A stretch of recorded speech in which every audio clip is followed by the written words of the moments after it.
Здравейте и честит Тодоров ден на тези, които имат такова име и така нататък.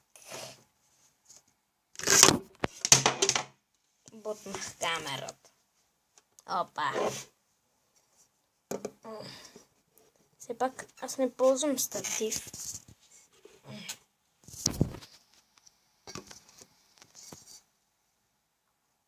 Така.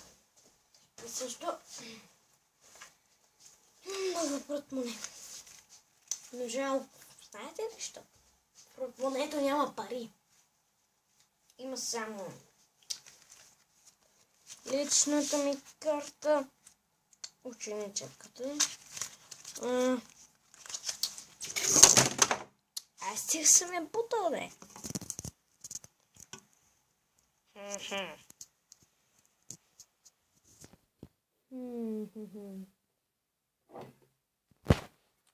Един момент. Така, успях да настроя камерата.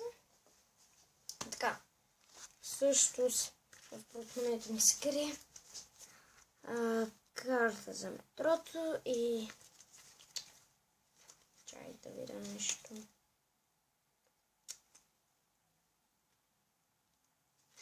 Аз в първи клас. Има огромна разлика. Вижте тук. 2013. Вижте тук. 2016. Има разлика. Тогава забелязвате, бил съм с дълга коса. Повече се харесвам с дълга коса, между другото. Да.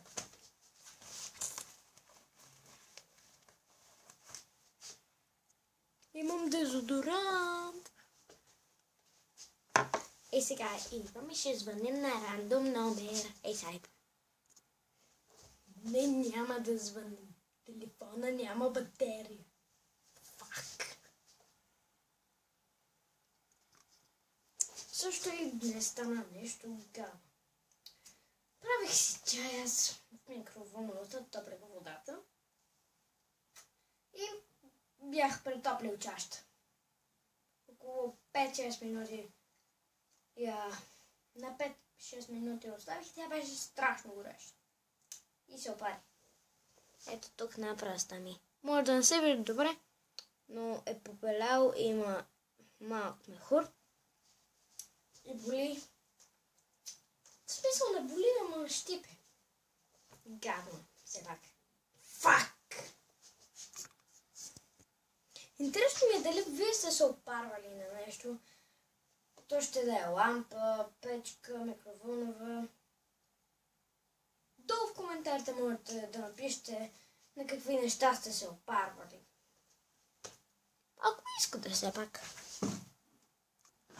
Ами, ако не напишем нещо в коментарите.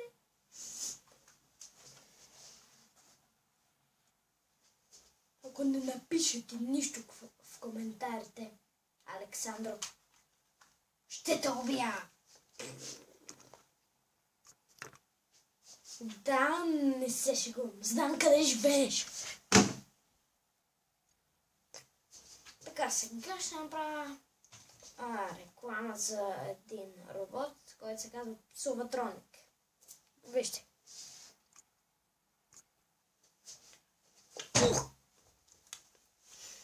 Чудите се, каква простотия да кажете, като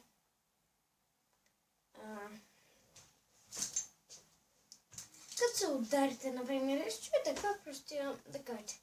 Ето новият Псоватроник. Сега ще го видите.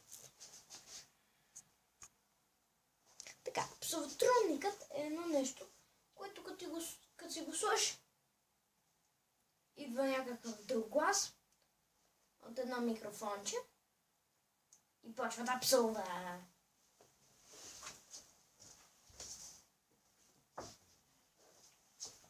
Ето го и не. Слагаш го, завързваш го и вижте. Скъпи, аз съм женати. Много късно се прибираш.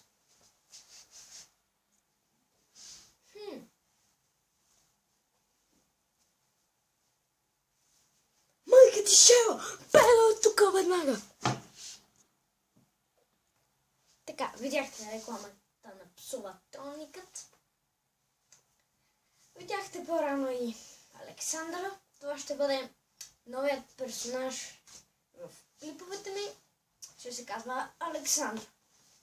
Ще бъде много ревнива. Ще плаче много. И ще прави сек много. Ама много! Сега ще ви кажа как измислих Александра. Бях сутринта на немски от 11 часа до 12 часа у един приятел и там идва една госпожа. И след немски в колата се сетих за едно момиче от предишното ми училище, което се казваше Александра. И беше същото. Не правеше секс, но плачеше, беше ревнива и беше някаква лоша. И измислих да направя такъв персонаж, но няма оранжева коса. И ще изрежа това с оранжевата коса. Не, няма да го изрежа. И така измислих Александра. Или накратко Саша. Саша. Единственото нещо, което ще ви кажа преди края на клипа, който ще е след една минута-две, ще бъде, че който лайкне този клип, ще получи ароматизатор за кола. Никога не се шегуваме. Още едно нещо. Не яще бомбоните. Ето тези бомбони не ги яще. Не яще тези бомбони, докато сте сами. Няма да бъде по-забавно, ако си сам в тая синята стая и ядеш бомбоните. Да, плюш ги, никой няма да се смее. Но ако се с някой друг, ще е по-забавно. Купете си от магазин Инмедио. Има 10 цвята с по 8 вкуса. Каквото искате, правете! Ако клипът ви харесва, дайте палец нагоре. Долу в коментарите напишете какво мислите за тези бомбони и ако правите клипове, какви камери използвате или дори ако не правите, какви камери или фотоапарати имате. Не ги яще сами. Разбрахте ли? Жели бели бим бузо.